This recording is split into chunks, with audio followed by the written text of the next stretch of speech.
Hello दोस्तों, कैसे हैं आप सब। मेरा नाम दीपक है और मैं आप सबका स्वागत करता हूं मेरे चैनल आपका एचआर कंसल्टेंट में। दोस्तों, जो आज का टॉपिक है उसका नाम है एम्प्लॉय टर्नओवर रेट या हम ईटीआर बोलते हैं। तो आज हम लोग ईटीआर या फिर एम्प्लॉय टर्नओवर रेट के बारे में बात करेंगे। जानने के लिए बहुत कुछ रहेगा। इसका मीनिंग मैं आप लोगों को बताऊंगा। साथ में जो है एम्प्लॉय टर्नओवर रेट का फॉर्मूला क्या होता है वो हम लोग डिस्कस करेंगे। साथ में एक एग्जाम्पल के साथ मैं बताऊंगा कि एम्प्लॉय टर्नओवर रेट को हम कैलकुलेट कैसे करेंगे। तो बने रहिएगा दोस्तों, जानने के लिए बहुत कुछ रहेगा। चलिए शुरू करते हैं। तो सबसे पहले मीनिंग जान लेते हैं एम्प्लॉय टर्नओवर रेट का क्या मीनिंग है। तो the employee turnover rate refers to the proportion of employees who leaves the company during a certain period of time. तो यहाँ पे ये बता रहा है कि एम्प्लॉय टर्नओवर हम उसे बोलते हैं जब कुछ नंबर ऑफ एम्प्लॉयज, जो कि एक प्रोपोर्शन होता है एम्प्लॉयज का, वो एक ड्यूरेशन ऑफ टाइम में जो छोड़ के जाता है, ठीक है। तो उस टाइम फ्रेम के बीच में जो लोग जाते हैं उसको हम एम्प्लॉय टर्नओवर रेट के थ्रू कैलकुलेट करते हैं, ठीक है। और दिस रेट जो एम्प्लॉय टर्नओवर रेट है, इसमें वॉलेंट्री और इनवॉलेंट्री सेपरेशन दोनों इंक्लूड होता है।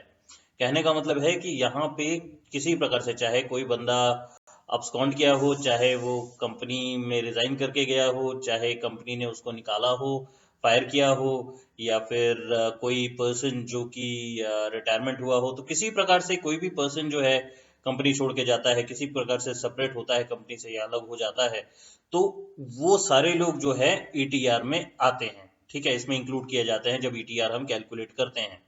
लेकिन इसमें वो लोग, दिस एक्सक्लूड इंटरनल मूवमेंट्स को ये एक्सक्लूड करता है, सच एज प्रमोशन, ट्रांसफर और एम्प्लॉयज हु आर इन फॉरलॉग और लीव ऑफ एब्सेंस। तो ये यहाँ ये बता रहा है कि जो भी कंपनी में इंटरनल मूवमेंट्स होती हैं, चाहे किसी बंदे का प्रमोशन हो गया है तो वो दूसरे डिपार्टमेंट में जाके काम कर रहा है, या किसी बंदे का ट्रांसफर हो गया, एक जगह से दूसरी जगह ट्रांसफर हो गया है, वो वहां जाके काम कर रहा है, या कई लोग जो है फॉरलॉड लीव पे होते हैं, या लीव ऑफ ऑप्शंस में होते हैं, या छुट्टी पे होते हैं।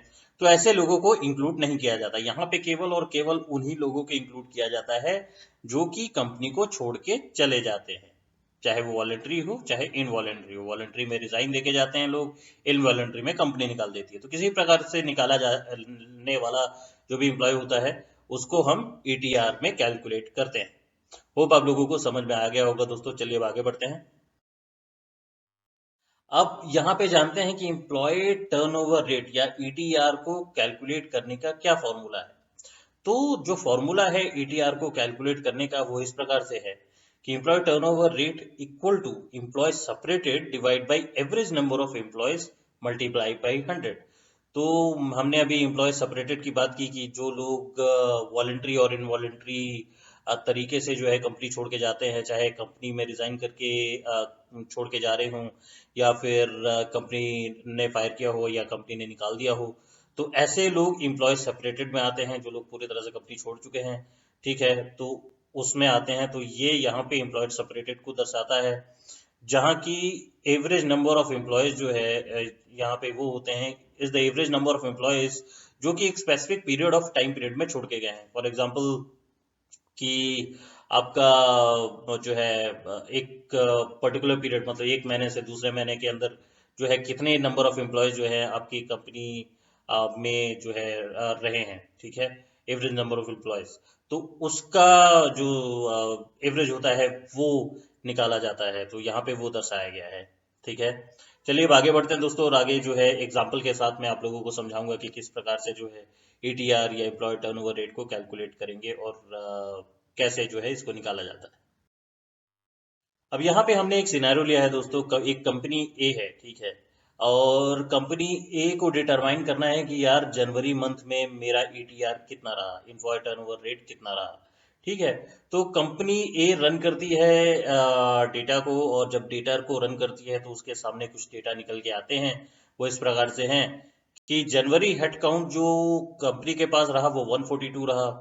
दूसरी बात, फरवरी में जो हेड काउंट रहा वो 145 रहा, और मार्च का हेड काउंट 143 रहा। यहाँ पे एक पहले क्वार्टर के जो है हेड काउंट्स जो है एचआर ने देखे। तो जनवरी में 145 142, फरवरी में 145, मार्च में 143 थे। फिर उसके बाद एडिशनल इंफॉर्मेशन इनके पास कुछ आई। वो इंफॉर्मेशन थी कि यार जनवरी में जो है टर्मिनेशन जो रहा वो 3 एम्प्लॉय का रहा, जो कि अनलॉफुल कंडक्ट के कारण जो है इनको टर्मिनेट कर दिया गया जनवरी में ही। और जनवरी में जो 2 एम्प्लॉयज थे वो अनपेड फॉरलोड लीव पे थे ऑलरेडी जब जनवरी मंथ स्टार्ट हुआ। देन जनवरी में ही एक एम्प्लॉय का ट्रांसफर हुआ था दूसरे डिवीजन में कंपनी के अंदर ही। ठीक है, तो जैसे कि मैंने पिछले स्लाइड में बताया था, यहाँ पे केवल पहले ही टर्मिनेशन को जो है कंसिडर किया जाएगा, क्योंकि हमने बात की थी कि वॉलेंट्री और इनवॉलेंट्री सेपरेशन को इंक्लूड किया जाता है, बाकी और किसी भी चीज को इंक्लूड नहीं किया जाता।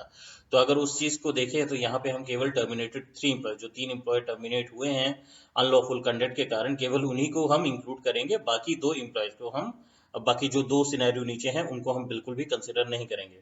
ठीक है, अब अगले स्लाइड में जो है इन्हीं डेटा के बेसिस पे हम ईटीआर निकालेंगे, और तो ध्यान से देखिएगा दोस्तों।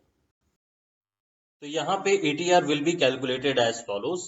ठीक है, तो January employ turnover rate for company A would be calculated as, employ turnover rate हम लिखते हैं इक्वल टू 3। हमने क्यों लिखा? क्योंकि 3 एम्प्लॉय जनवरी में अनलॉफुल कंडक्ट के कारण छोड़ के गए हैं, या फिर उनको निकाला गया है, तीनों को निकाला गया है, तो 3 सेपरेट हुए हैं, इसलिए हमने 3 लिखा है। Divide by 142 plus 145, that is एक स्पेसिफिक पीरियड ऑफ टाइम को हमने लिया है। तो जनवरी में 142 थे काउंट, फरवरी में 145 थे, उसको हमने डिवाइड किया 2 से, तो हमें एवरेज मिल जाएगा उसका। उसके बाद हमने मल्टीप्लाई कर दिया उसको 100 से, तो जब हमने 100 से मल्टीप्लाई किया तो हमारे पास जो ईटीआर, जो एम्प्लॉय टर्नओवर रेट जनवरी का निकल के आया, वो आया 2.09% दोस्तों। होप आप लोगों को अच्छे से क्लियर हुआ होगा कि हमने ईटीआर को कैसे कैलकुलेट किया। आशा करता हूं कि आज का वीडियो आप लोगों को पसंद आया होगा दोस्तों। अगर पसंद आया है तो ज़्यादा से ज़्यादा लाइक कीजिए और अपने ज़्यादा से ज़्यादा दोस्तों के साथ शेयर कीजिए, जो लोग एचआर डिपार्टमेंट में हैं या फिर जो लोग ऑलरेडी एचआर में जाने की तैयारी कर रहे हैं, उनके साथ भी शेयर कर सकते हैं। और जो जिनको भी नॉलेज चाहिए कि ईटीआर क्या है, उनके साथ भी आप शेयर कर सकते हैं। और साथ में सब्सक्राइब करना बिल्कुल मत भूलिएगा, मैं ऐसे ही नए नए कंटेंट आप लोगों के लिए लेके आता रहूँगा। बस दोस्तों, आज के लिए इतना ही था। मैं मिलूंगा आप लोगों से अगले वीडियो में, तब तक के लिए अपना ख्याल रखें। धन्यवाद।